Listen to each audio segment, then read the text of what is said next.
Well, I'm born and bred on the Spanish Main. Caribbean man. I'm living in sunshine, I'm living in rain. Caribbean man. I could be Guyanese or Bajan. Caribbean man. Trinidadian or Vincent John. Caribbean man. I'm singing Marley, I'm singing Kitsch. Caribbean man. And I'm winning medal in Olympics. Caribbean man. And my name is Katanga. And my name is Balgobin. And my name is D'Souza, T-Roche and Chichaulin. Well, a crossing river, a crossing road, Caribbean man. And a fetching heavy banana load, Caribbean man. A driving steamer, a flying plane, Caribbean man. Planting cocoa and planting cane, Caribbean man. A walking dentist, a clearing land, Caribbean man. A playing cello, a beating pan, Caribbean man. A walking doctor, a pumping gas, Caribbean man. A making movies, a making masks, Caribbean man.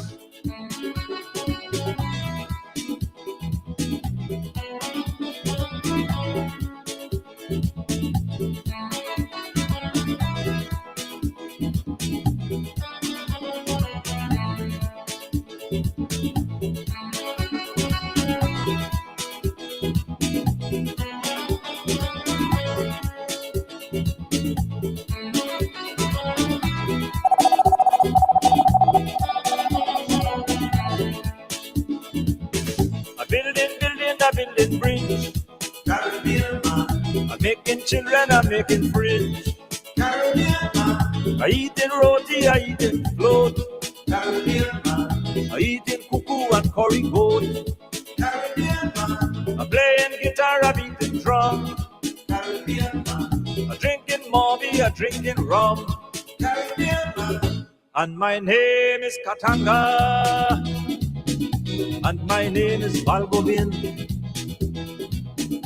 And my name is D'Souza, T-Roche and Chichaulin. A dancing reggae and soca too, Caribbean man. A singing sparrow and super blue, Caribbean man. A building a hydroelectric dam, Caribbean man. A growing ginger, a growing yam, Caribbean man. A walking doctor, a pumping gas, Caribbean man. Playing cello and making masks, Caribbean man. A driving steamer, a flying plane, Caribbean man. Planting cocoa and planting cane, Caribbean man.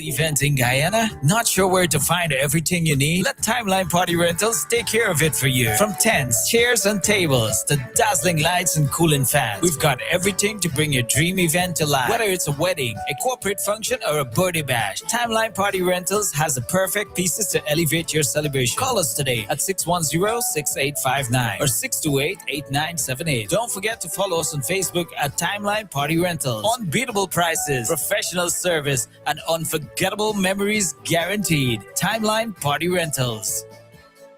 Planning an unforgettable event in Guyana? Not sure where to find everything you need? Let Timeline Party Rentals take care of it for you. From tents, chairs, and tables to dazzling lights and cooling fans, we've got everything to bring your dream event to life. Whether it's a wedding, a corporate function, or a birthday bash, Timeline Party Rentals has the perfect pieces to elevate your celebration. Call us today at 610-6859 or 628-8978. Don't forget to follow us on Facebook at Timeline Party Rentals. Unbeatable prices, professional service, and unforgettable memories guaranteed. Timeline Party Rentals.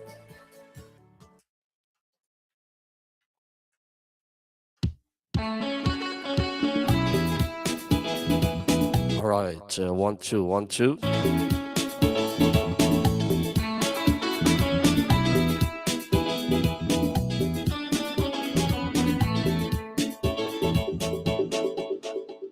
All right, pleasant. Good evening, good night, good afternoon, and welcome to your favorite radio right here, GT592FM. Got to say welcome those listeners locked in right here in the beautiful Orlando, Florida. We're part of the islands, Tortola, St. Martin, Barbados, New York City, Canada. Welcome. It's Friday, and I normally don't really be on the radio to do programs on a Friday, but because of my busy schedule, unfortunately, Cricket Fever could not actually get done. This week, Monday, as you guys know, I have launched this program for the Cricket World Cup. And so far, it's been amazing. I want to say big shout out to my sponsor, who made this cricket program possible. And I'll definitely announce all the sponsors in a minute or two. But yes, welcome to another edition. It's Friday, and definitely keep you guys informative with all the Cricket World Cup games. I'm trying all my best with my work schedule and radio schedule, and plus, cricket definitely it's a lot of work, definitely putting into a program like this. Sometime, I come from work and literally just have to look at the games then because of the times, and I literally been looking at highlights and stuff, and then I'll make my assessment of the game. So welcome. We're asking everybody to please give the feed a share. Give it a share. We live right now on GT592FM radio app. Yes, we live as well on the radio app, loud and clear. We live on Facebook. We live also on YouTube. All right, so give it a share, and we're definitely gonna have a great and wonderful time with you guys for 45 minutes tonight.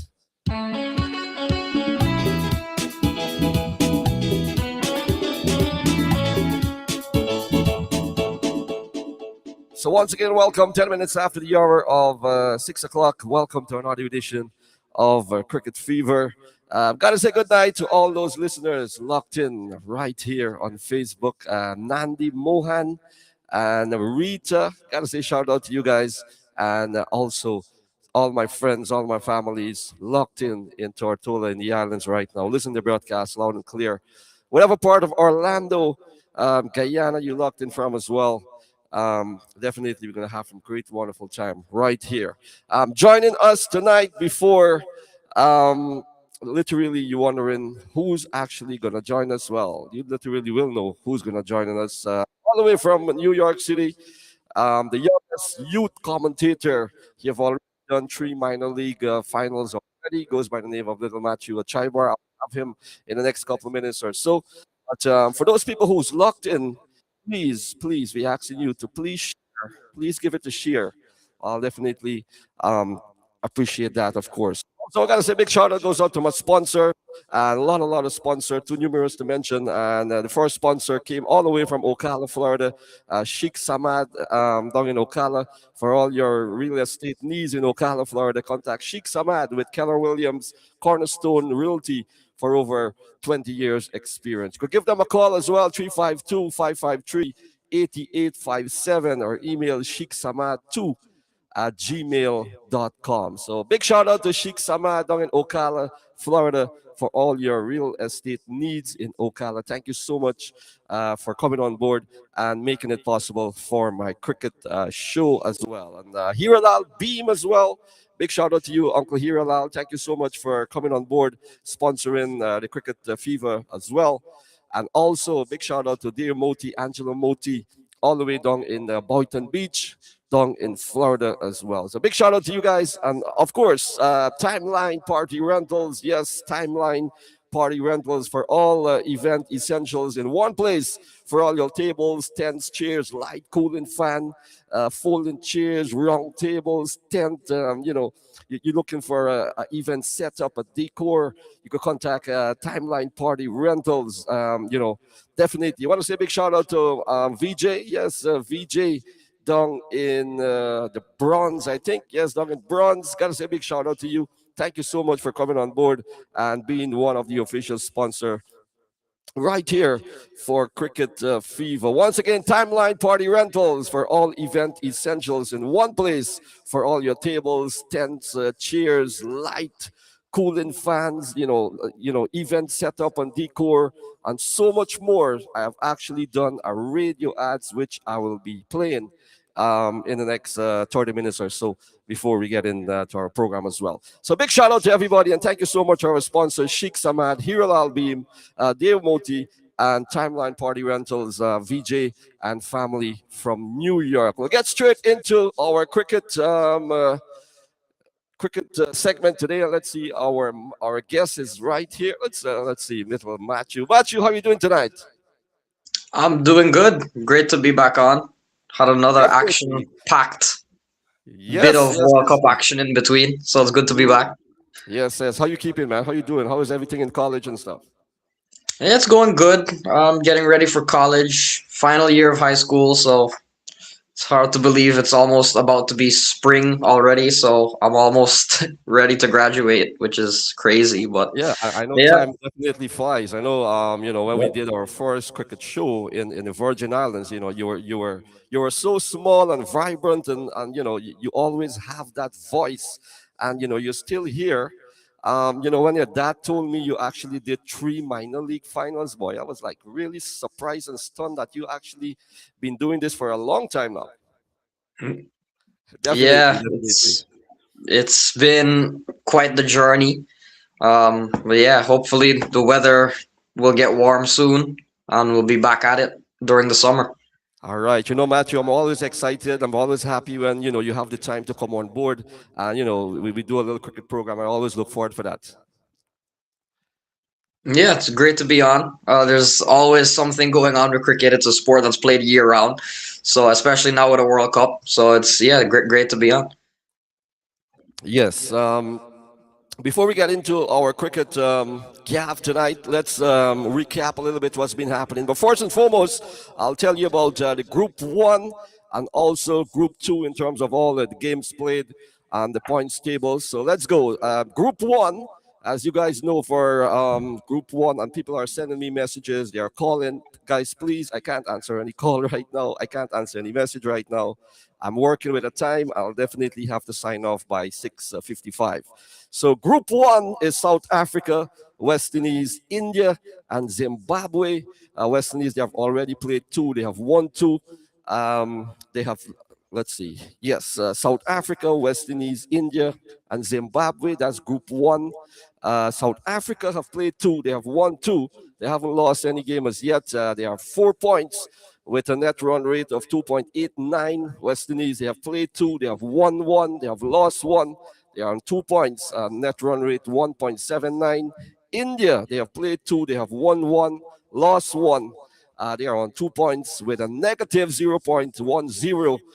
Zimbabwe, they have already played 2. They haven't won any game. They have lost both games. More than likely, well, yeah, they're already out already in the race for the final 4. So you're looking at South Africa leading with 4 points. They've already secured that spot in the semifinals. West Indies and India, we'll talk a little bit about that. That game is scheduled to play, I think, in Calcutta Sunday. That's a very, very big game. So Group 1 is looking very, very tight. South Africa looking pretty good. Already secure a spot in the semi. Looking at India versus West Indies, that's the game that will tell us who will join South Africa. All right, so that's Group 1. Group 2, England, New Zealand, Pakistan, and Sri Lanka. So let's go. England, they have played 3. They have won 3. They haven't lost any game. They're on 6 points. New Zealand, they have played 3. They have won 1. No result 1. They have already lost 1 game. They have won 3 points. Pakistan, they have played 2. One game, net run rate, no results, 1. And they have lost 1 game. They only have 1 point because of that no result. Sri Lanka, they have played 2. Disappointing indeed, they have lost both games. And automatically, Sri Lanka are out as well of the 2026 Cricket World Cup. I want to say a big shout out to everybody that is joining the live. Please give it a share, guys. I can't really announce names and stuff because of time, permits me today. So defending champions India kept their T20 World Cup's hopes alive and eliminated opponent Zimbabwe with a 72-run victory in Chennai, having previously gone unbeaten in the group stage. Zimbabwe leaked more than 250 runs for the second consecutive match in the Super 8 as India piled on 256 for 4. It is the second highest total in T20 World Cup history, behind Sri Lanka 260 for 6 in 2007. India 256 for 4. Zimbabwe made 173 for 6 with Bennett. He made 97. We'll go back to Matthew. Matthew, there's so much of cricket action happening. Tell us a little bit about India versus Zimbabwe yesterday.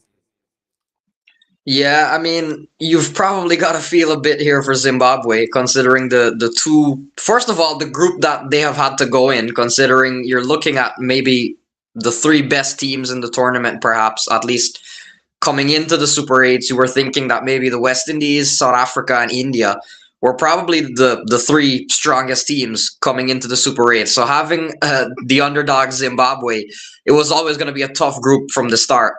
But I mean, seeing their performance against the West Indies, seeing their performance then against India, it's been tough. It's been a tough 2 games for Zimbabwe in the Super 8s. Although I thought they responded a bit better against India, but still 256 was just a lot of runs. And from an Indian batting point, I think it was kind of similar to the West Indies. It was really a clinic put on by India. There's been some questions coming into the tournament, maybe about some inexperience, a lack of consistency, maybe in the Indian batting lineup. So to see them pile on 256 would certainly be a good sign. And considering they're in a must-win game against the West Indies, I couldn't think of a better way to go into that game in terms of form than with a big win against Zimbabwe. Well, they had to win pretty big in terms of, the crisis that they have. They did play pretty well. I think Zimbabwe actually, I didn't really expect Zimbabwe to actually make so many runs, but Bennett, he's been having a pretty good World Cup as well, Matthew. Yeah, Brian Bennett coming into the tournament was probably a name that around maybe the smaller nations was a name being thrown about that could really be, a big impression in this World Cup. And he hasn't disappointed. I mean, up until the West Indies game, he hadn't been dismissed in the entire tournament. And against India, again, even though he didn't do too well against the West Indies, he bounced back really well with a 97 not out again against India. So yeah, he's really been leading the charge for Zimbabwe, and had it not been for him, things could have probably been a lot worse. But Brian Bennett has certainly been a big find for a lot of people in the World Cup, getting to really see how good he is. So India defeated Zimbabwe there yesterday, 256 for 4. India and Zimbabwe, they made 173 for 6, and India is off the mark with their first win in the Super 8s. Tell you a little bit about West Indies versus South Africa. Well, West Indies, disappointed yesterday after South Africa won the toss and elected to bowl West Indies. They made 176 for 8 with Brandon King 21, Shea Hope 16, Romario Shepherd 52, and Jason Holder 49 after the West Indies capitulated, so to speak. There was 83 for 7. 83 for 7, and it was a partnership between Jason Holder and Romario Shepherd. Put some respectability in terms of runs for the West Indies, Matthew. Did you actually have a chance to look at that game, South Africa, West Indies? No, I didn't. The timing of it was not ideal. I honestly, at first, I didn't even realize there were 2 games, and then the night before, I saw that game was at 4:30, and then the India game would have been at 8:30. So the timing was not ideal. But yeah, I mean, clearly not the best day for the West Indies. The top order collapsed, and then South Africa made light work of the run chase. Let us talk a little bit about this South Africa team. When you look at this South Africa team, overall, the all-round cricket in terms of the bowling, the batting, the fielding. They look like the team that could go all the way to the final. And South Africans have always been probably the chokers when it comes to ICC event. They have a history of going into the semis and going into finals and stuff, and can't take it from there. But I really believe that this could be the year for South Africa, man. Since they defeated India, the favorite in this World Cup, I tell myself, South Africa is the team I really feel that could go into that final and take it. Yeah, I mean, South Africa was really my favorite coming into the tournament, and they have not really done anything to change my mind. They've gone unbeaten so far. They've demolished anything that's come in their path. I think the closest they probably had was that double super over against Afghanistan, and even that they managed to emerge victorious. But since then, other than that, it's been relatively easy for them. That game against the West Indies as well, I think both games, you look at them bowling out India and then again against the West Indies, they have made a statement so far in the Super 8s, and they've given the impression that this South Africa team is probably different. And you mentioned there probably have always been some of the choker team when it comes to ICC World Cups, but I mean, it's hard to ignore. I mean, say what you want about the past, it's hard to ignore when you have a team that has been as good as South Africa, when they've been demolishing the opposition, especially two very good teams, West Indies and India, when they've won as convincingly as they have. Chokers or not, it's hard to deny that South Africa is by far probably the best team in the tournament. So West Indies 176 for 8 with Lungi and Guinea. He got 3 for 30, and Corbin Bosch 2 for 31. Kangiso Rabada 2 for 22. Let's talk a little bit about the West Indies team. They made one change going into that game against South Africa. Akil Hussain was unfortunately, to me, left out in terms of bringing in Royston Chase. How did you find that selection, Matthew? Well, the night before, me and my dad were actually planning this out. We felt Chase had to come into the 11 purely because of the amount of left-handers the South African team has. So we kind of knew and expected Chase would come in. The question was, who does he come in for? Because it was one of those things where it's the West Indies, in fairness, it's a tough team to really, drop a person considering how well they've been playing. Brandon King was probably the only person that hasn't been firing, but even if you were to drop King, then you'll need an opener, and Royston Chase isn't really much of an opener. So it was going to be tough. When I said it had to be a bowler, which it ended up being Akil Hussain. I wasn't quite expecting it to be Akil. But it will be interesting. I felt Chase did have to come into the team, and he did. But it'll be interesting in terms of how they line up against India, because India have quite a few left-handers too. So you might want to keep Chase in the team. But at the same time, Akil Hussain, at the end of the day, regardless of matchups, is one of your best bowlers. So to go into a do-or-die game against India without Akil Hussain, regardless of the matchup, is kind of a bold strategy. So it may be interesting to see if one of the Pacers make way for Akil, or if they stick with the same team, or if Chase gets dropped again and they bring in Akil. But it'll be interesting for the India game. So, West Indies were 83 for 7 after 8.2 overs. They were rocked. They were set back by some pretty good bowling from Ngidi, Corbin Bosch, and Rabada. Shamral Hetmaya didn't fire this time. He only made 2. Shorfin Rutherford made 12. But a partnership between Jason Holder and Romario Shepherd, it just goes to show that from a position of 83 for 7, a lot of people will probably thought, boy, West Indies probably get bowled out before maybe 100, below 100. These two came in and just shows the depth in the West Indies batting and put together not a winning total. I really didn't believe that 176 for 8 would have been enough on that wicket. It was a pretty good batting wicket. A fighting total of 176 for 8. And I thought that innings showcased, it's very ironic.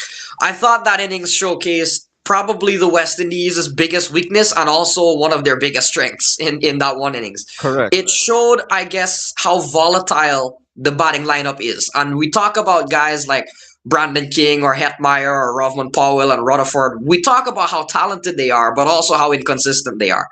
And as good as they've been, and they've had some good knocks, all of them, well, maybe except for King, but we've seen good knocks from Rutherford, from Hetty, from Rovman, from Shea Hope even. But at the same time, consistency is an issue. And that game probably proved it in a sense that for all the highs that they'll have, their lows can come very suddenly. And when they happen at the same time, when they all fail at the same time, it's a really big problem for the West Indies because that's how you end up 83 for 7. But I think, as you mentioned, it also is one of their biggest strengths, how deep the batting lineup actually is.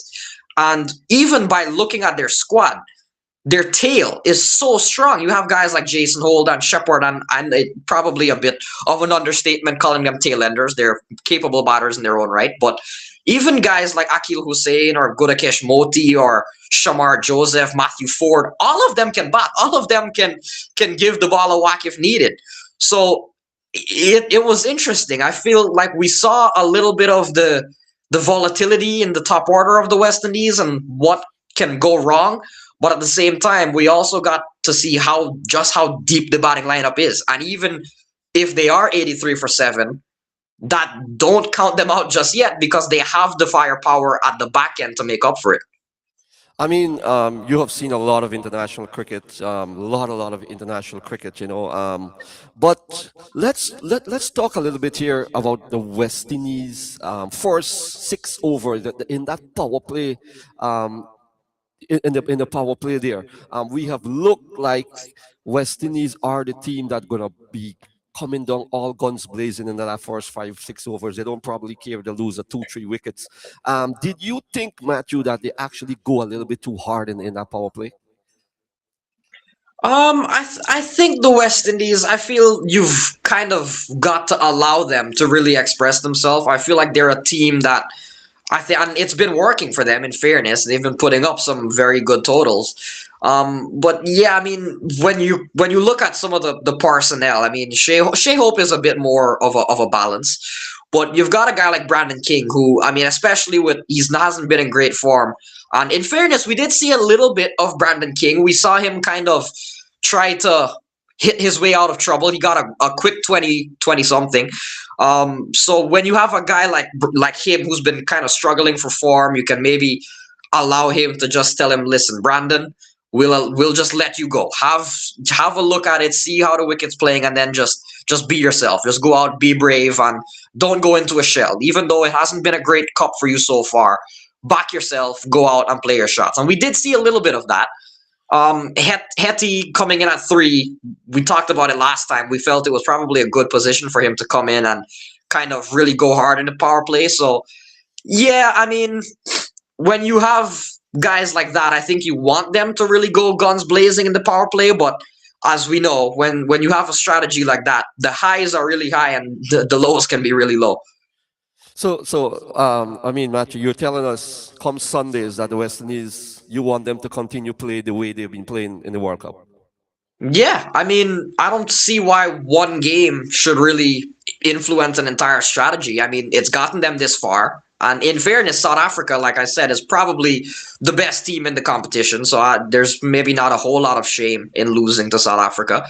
But yeah, I think the West Indies, it's really go big or go home. I think that's kind of the team they are when you look at the players and their style. But yeah, I don't see why they would really need to make any overhauling changes now. With Brandon King struggling, would you see a Johnson Charles probably get a game against India? I'm not sure. I wouldn't. If I was the selector, I wouldn't really. It's hard because it's hard to ignore that Brandon King has really struggled. But at the same time, you look at the West Indies' prep before the World Cup, and we saw Johnson Charles against South Africa and against, was it Afghanistan? I think it was before the tournament. And he struggled in the games that he played, that series before. He really struggled. And personally, I think the best of Johnson Charles is probably in the past. And we did see a little bit of a start from Brandon King. So hopefully that's a sign that things could be coming or things could be changing. But yeah, I feel if you were to give Charles a knock, I feel it had to have been earlier. So West Indies won 76 for 8, and South Africa there won 77 for 1 with Adrian Markram made 82, the captain. Quinton de Kock, he was caught hold the ball. Roshan Chase 47, and Ryan Rickleton 45 not out. 177 for 1, 16.5, 16.1 overs. So which means South Africa win that game with over 3.5 overs to spare. And look at the bowling from the West Indies against South Africa. When you look at the likes of Quinton de Kock and Aiden Marker, man, they are definitely class players, especially in that power play. Very aggressive, using Gudakesh Moti pretty well, Roston Chase as well, and especially that power play phase. Where I think definitely South Africa beat the West Indies there in that power play edition, and especially with West Indies 83 for 7. They definitely was playing catch up cricket, Matthew, after they were in a very precarious position. Yeah, they were, and regardless of how deep your batting lineup is, you never want to be in a position that the West Indies found themselves in, even if you have guys like Holder and Shepard at the back end. But yeah, certainly a lot to think about when it comes to that top order. But yeah, as you mentioned, even then, as soon as South Africa came out to bat, it seemed as if by the power play things were well. By the end of the power play, things were really well and truly in South Africa's hands. So a dominant performance all around from South Africa. Looking at the bowling for the West Indies, Jason Holder 3.1 overs, none for 31. Tell us a little bit about Shamar Joseph. I know Jaden Seals is in there. He haven't had a game as yet. Shamar Joseph has been pretty disappointed this 2026 World Cup, Matthew. Yeah, I think in terms of his wicket taking ability, he probably. This is probably an issue with Shamar just generally in T20s. I mean, we know how great he is in Test cricket, and we always talk about how he's probably one of the best red ball bowlers the West Indies have right now. But he's kind of struggled to translate that bit of potency into T20 cricket, and it's been a thing. He's been on the IPL, only got one game in a couple of years. Even at the CPL, sometimes he doesn't even make the Amazon Warriors 11, and even for the West Indies. So just that little bit of consistency and being a genuine wicket-taking threat has been lacking in T20s for Shamar. I think he has bowled pretty economically in this World Cup, and even in other T20s he plays. I do feel he can be quite economical at times, but yeah, if he's not taking wickets, then Shamar probably could be considered a bit of a weak point there. And then factor in against South Africa, he did go for a bit of run. So if you're not really taking wickets, and if every now and then you'll have a very expensive game, then it could be he could find himself in a bit of trouble, considering you've got a guy like Akil Hussain who didn't play that could be coming in again. So maybe Shamar might make way. But yeah. Yes, definitely, indeed. I want to say good night to Leonard Chaibar. Good night to you, Lenny and Vivekanand and Annie Mitu, Diane and Hiro Albim, and to everybody else that is locked in the GT592FM radio. You're locked in to Cricket Fever on a Friday. A little bit there about West Indies versus India. We're going to talk a little bit there about New Zealand versus England today. England actually won that game, won by 4 wickets with 3 balls, remained in England. They had to make 160. New Zealand made 159 for 7, and England 161 for 6, winning that game with 3 balls remaining. New Zealand batted first, and 159 for 7 with Tim Seifert 35 and Finn Allen 29, Glenn Phillips 39, and bowling for the England team. You have Liam Dawson 1 for 32, Adi Rashid 2 for 28, Will Jacks 2 for 23, and Rehan Ahmed 2 for 28. And in reply, England win that game with 3 balls remaining after the New Zealand had that game in control, Matthew. Yeah, New Zealand, probably a game. You look at how they started. Finn Allen, Tim Seifert got them off to a pretty good start. But similarly to the Sri Lanka game, New Zealand, again, that middle order just kind of falling away a bit. But yeah, even England, their top order has been a concern. Really, Salt and Butler, again, didn't really get going.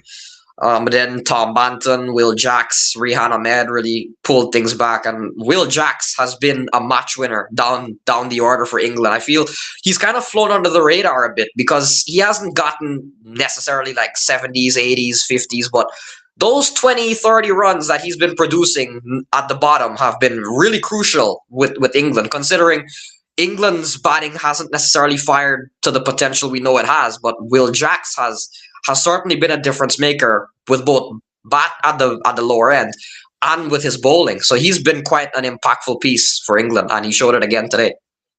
So 159 for 7 in New Zealand, and England winning that game. 3 balls remaining with Harry Brook. He made 26.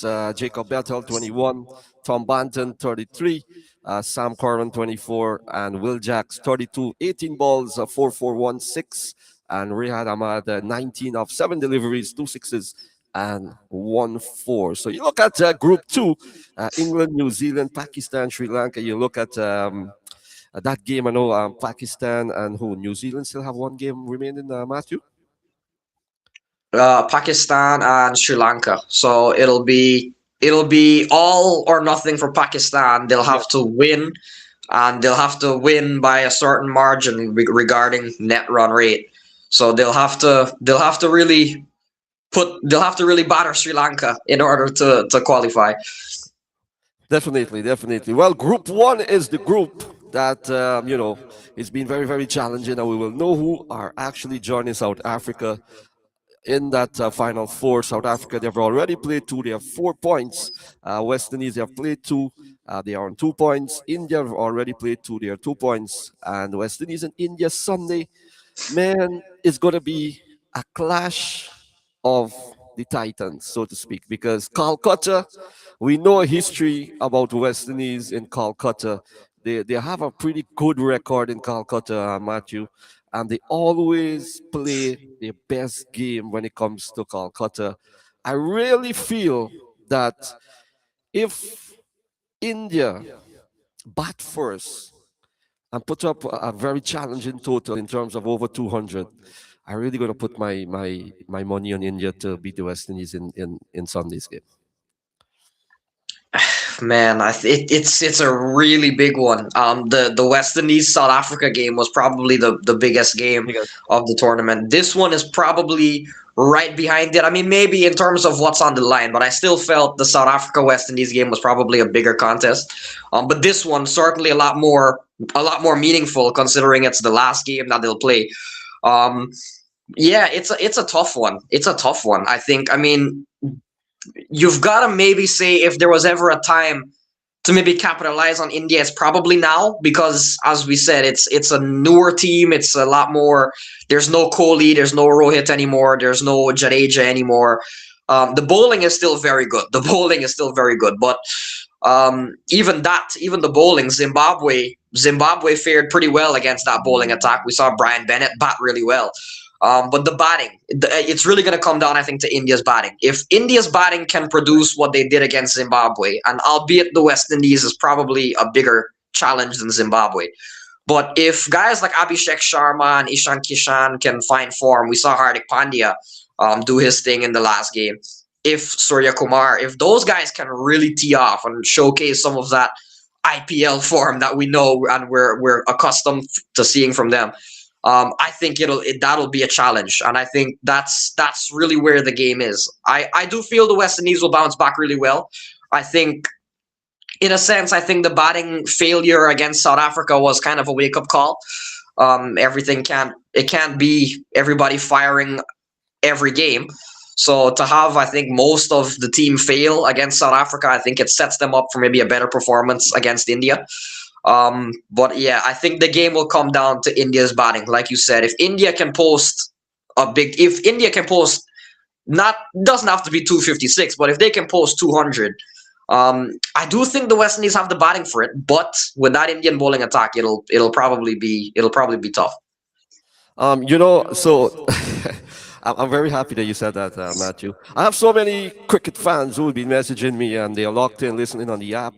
We have my good friend WR Riaz down in Guyana right now. Blessings to you, Team MMR. Hope you're doing well. My boy DJ Shivi and all my friends and family as well locked in Guyana, Trinidad as well, and down in the islands. So, I'll tell you guys this. Like this year here, I didn't really pick a team who I feel I will be supporting. Even though I'm a West Indian, I've been very, very much disappointed with the West Indies performance in the last couple of years.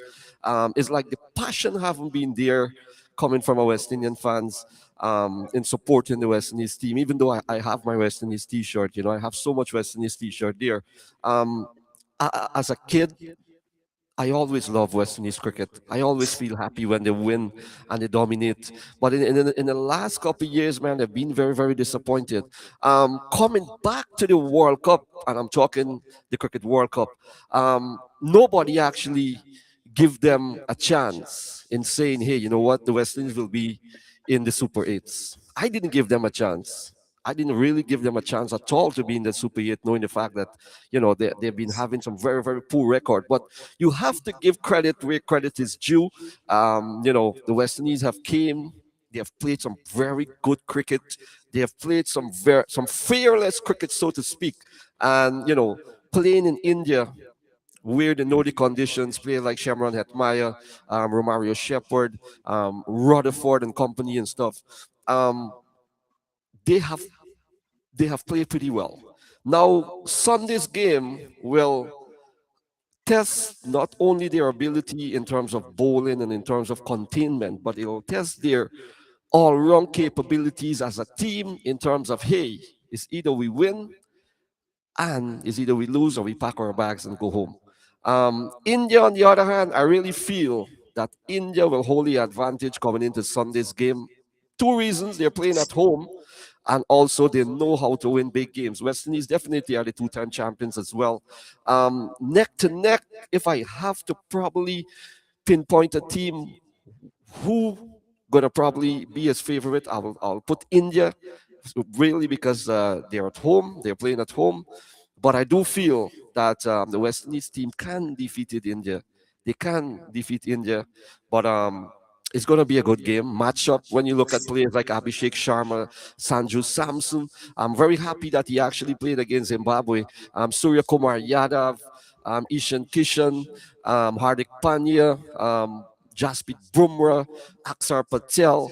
The India team are a fantastic team. They are a world-class team. Neck to neck, when you look at that players like Shea Hope, Shamron Hetmaya, a Romario Shepherd, a Rovman Powell, they are some good players too in the West Indies team. Romario Shepherd, as I said, he is nursing a little injury, so we hope that he's going to be fit to play against South Africa.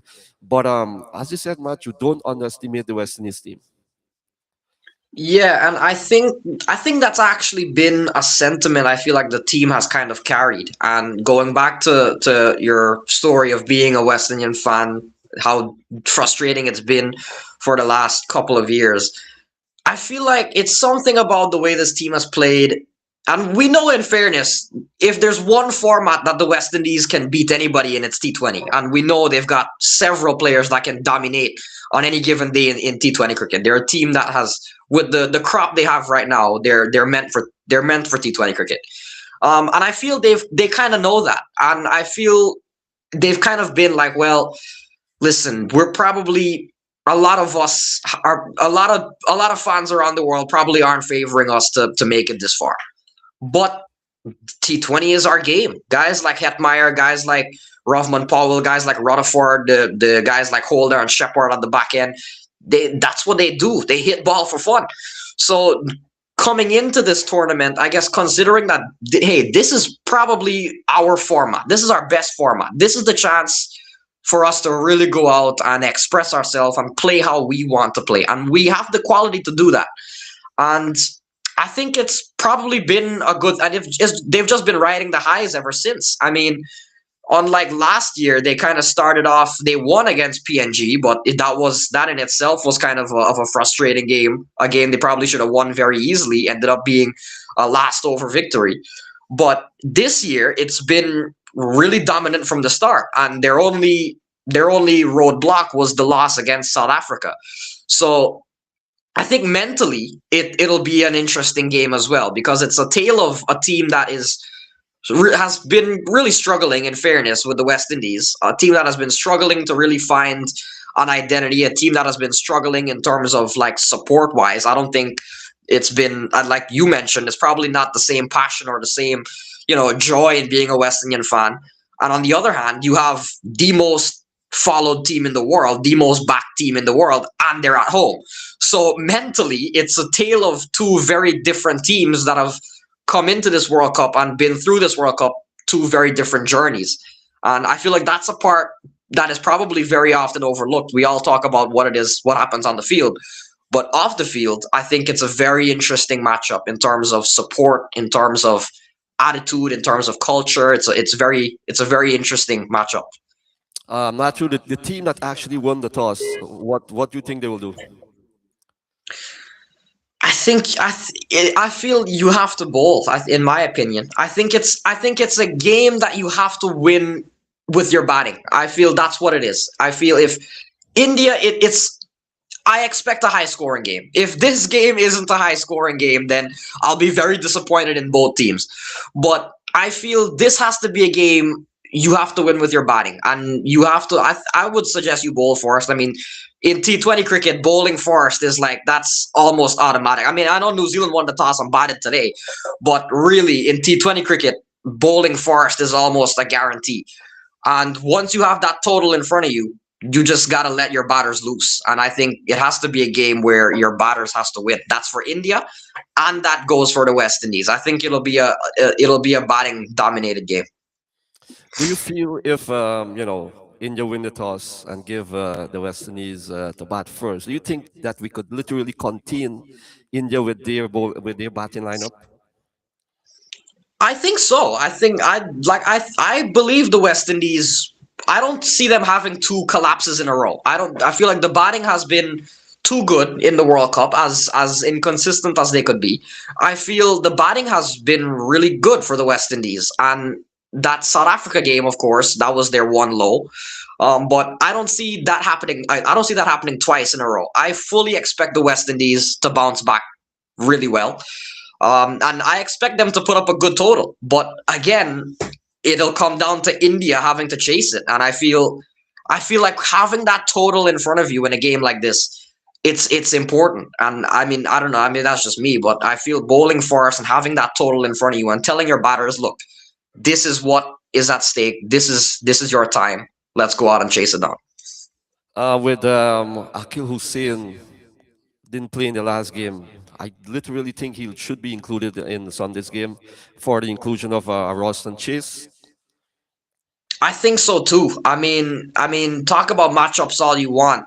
Akil Hussain, at the end, in terms of pure quality and consistency, Akil Hussain is really one of the best, if probably the best bowler you have. And in a game against India where it's all on the line, it's hard to imagine that Akil Hussain wouldn't play. But again, there's quite a few left-handers there, so maybe they do want to keep chase. Like I said, Shamar probably could maybe be one. Like you said, Shepard is dealing with an injury, although I'd want to think Shepard is a competitor. It would take something serious to maybe keep him out of a game. But yeah, it would be tough for Akil. I think he has to come in, whether it's for Chase or for Shamar, or if Shepard isn't good to go. I think it has to be one of those three that make way. Well, very, very interesting comments indeed. Talking about India, Matthew, you sound very, very confident. You sound like actually me when I was a passionate West Indies supporter, because you're 100% sure and confident that the West Indies will be defeating India Sunday. I wouldn't say 100% confident, but maybe 60-40. It's a very close game and it's very tight to call, but I do feel the West Indies, I get a different feeling this year from the way this West Indies team has played. And I mean, I think I mentioned the last time I've always been more of a New Zealand fan than a West Indies fan. But for this game, I don't know. I get a feeling I just favor the West Indies more, or maybe it's just I don't feel the same way about the India team because again, it's a different team. It's a different era of the India team. So maybe it's just me not having the same feeling about India. Maybe not. Maybe it's just me being less afraid of the India team without Kohli or without Rohit or without guys like that. But I don't know. I feel I'll give a slight edge to the West Indies. Well, let's see what's happening. Let's read some comments. This one here is coming from Arjuna Basdev, a repeat of 2016. So it's a big game. India will have the upper hand, to be honest. This one here is coming from Arjuna. And I want to say a big shout out to Suren. Yes, Suren, got to say shout out to you. And I hope you're doing well. Vivekanand Dalu is saying, I would play an extra batsman spinner and let Rutherford try his hands for a few overs, Matthew. This one here is coming from Vivekanand Dalu. I think the batting is pretty deep. I mean, when you say bringing an extra batter in, you've already got Chase in there. I feel like your options there would be Johnson Charles or Quinton Sampson. But I feel the batting is pretty fine. If anything, you've got a lot of all rounders in the team. But yeah, I feel the batting is pretty set. All right, so it's a very very important game, guys. The winner there literally is like a big final Sunday. The winner there will definitely go into the final four. South Africa is already put their name on the group for that semifinals. Could it be the West Indies? Could it be India? We shall see. Here, what we'll go to a commercial break. We gotta pay some bills to our sponsors, and then we're gonna be right back. Don't touch that dial. Unforgettable event in Guyana? Not sure where to find everything you need? Let Timeline Party Rentals take care of it for you. From tents, chairs, and tables to dazzling lights and cooling fans, we've got everything to bring your dream event to life. Whether it's a wedding, a corporate function, or a birthday bash, Timeline Party Rentals has the perfect pieces to elevate your celebration. Call us today at 610-6859 or 628-8978. Don't forget to follow us on Facebook at Timeline Party Rentals. Unbeatable prices, professional service, and unforgettable memories guaranteed. Timeline Party Rentals. Yes, yeah. Check 1 2. Yes, don't forget Timeline Party Rentals. They are located in Guyana. They are located in Lusignan for all event essentials in one place: tables, tents, chairs, light, cooling fan, and so much more. Event setup, decor, and everything else. Please check them out. Big shout out to my boy VJ from the Bronze. Hope you're doing well. And shout out to you and your beautiful wife, Savitri, and your kid as well. And big up as well. Thank you so much to Sheikh Samad in Ocala, Florida, for all your real estate needs in Ocala, Florida. Contact Sheikh Samad with Keller Williams Cornerstone Realty for over 20 years experience. Give them a call, 352-553-8857, or email sheiksamad2 at gmail.com. And thank you so much to Dave Moti and family from Boynton Beach in Florida, and to Hero Al Beam. Thank you guys so much for coming on board and sponsoring the Cricket Fever as well. We have a couple of minutes more. We actually have 5 minutes more, Matthew. Head to head, who do you see Sunday as the favorite to win? I see the favorite being India. It's hard. I mean, considering the quality and overall, it's India. They're defending champs. They're always a formidable team. They're at home as well. The favorite has to be India. But like I said, I think I'm kind of favoring the West Indies. But going into the game, I'm sure most people will probably be backing India. All right. Well, I know you will definitely wake up Sunday to watch that game. I am going to be up very, very early. I know Zimbabwe actually have a game that morning as well. Yes, think Zimbabwe. Yeah, Zimbabwe and South Africa. South Africa. So which means the West Indies will be playing, I think, what, 8:30? I have to check the Yeah. time. 8:30. All right. So Matthew, this is all my time we have for tonight. I want to say thank you so much for locked in with us and come on and always share your knowledge with cricket with us, man. We always appreciate it. Yeah, and it's always a pleasure to be on. Yeah, love. Great to be on tonight. All right. Hopefully, the West Indies could win Sunday and Yeah. be in that semifinals, and we're definitely going to have fun as well for our next edition right here on GT592 FM radio.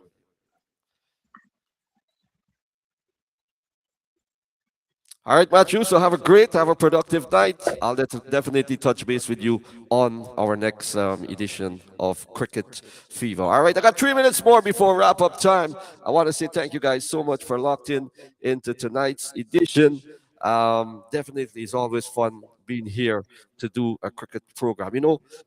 As I said earlier, it's a lot of work doing a program like this. A lot of work, guys, and I'm always trying to do different things on the radio.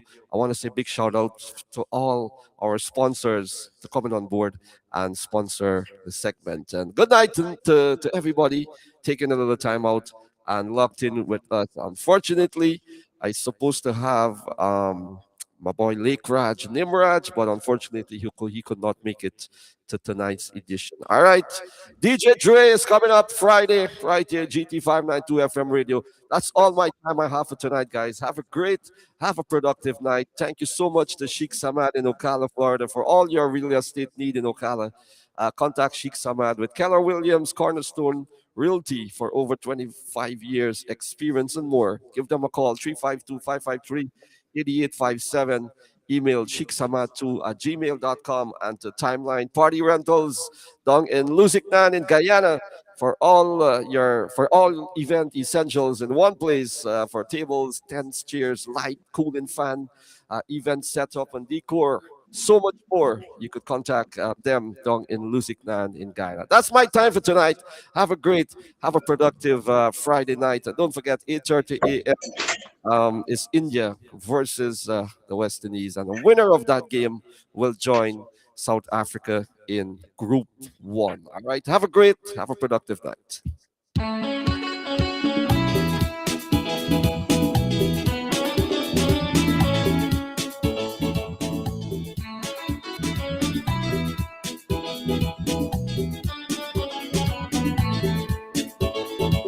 Well, I'm born and bred on the Spanish main. Caribbean man. I'm living in sunshine, I'm living in rain.